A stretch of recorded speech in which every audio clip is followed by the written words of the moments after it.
আজকের ডিম রান্নাটা একটু অন্যরকম করে খেতে ইচ্ছে করলো, কারণ রোজ রোজ ওই পাতলা পাতলা খেতে ভালো লাগছে না, তাই ভাবলাম একটু আজকে অন্যরকম করি।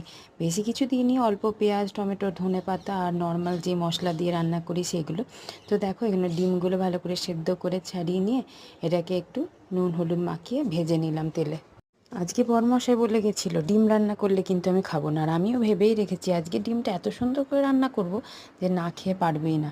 তো যাই হোক, দেখো পেঁয়াজটাকে কিন্তু লাল লাল করে ভেজে টমেটোটা দিয়ে দিয়েছি।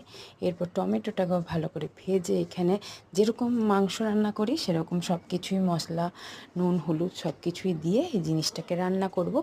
আর এখানে দেখো চিকেন মশলাও দিয়ে দিয়েছি, চিনি দিয়ে দিয়েছি পরিমাণ মতো। আর ঝাল যেহেতু ওরা খায় না সেহেতু গোটা গোটাই লঙ্কা দিয়েছি, এটা পরে আমি খাবো।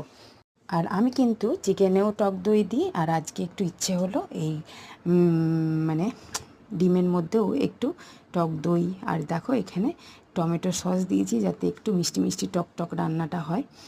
তো আমার মশলাটা একদম ভালো করে কষানো হয়ে গেছে। এরপর অল্প পরিমাণে গরম জল দেব। এইসব রান্নাতে অবশ্যই গরম জল ইউজ করা উচিত, তাতে টেস্টটা খুব ভালো হয়।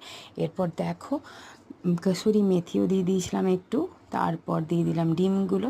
রান্নাটা না জাস্ট অসাম হয়েছিল, এত ভালো হয়েছিল। দেখো মানে এখন আমি ভয়েস ওভার দিচ্ছি তাতেও আমার মুখে জল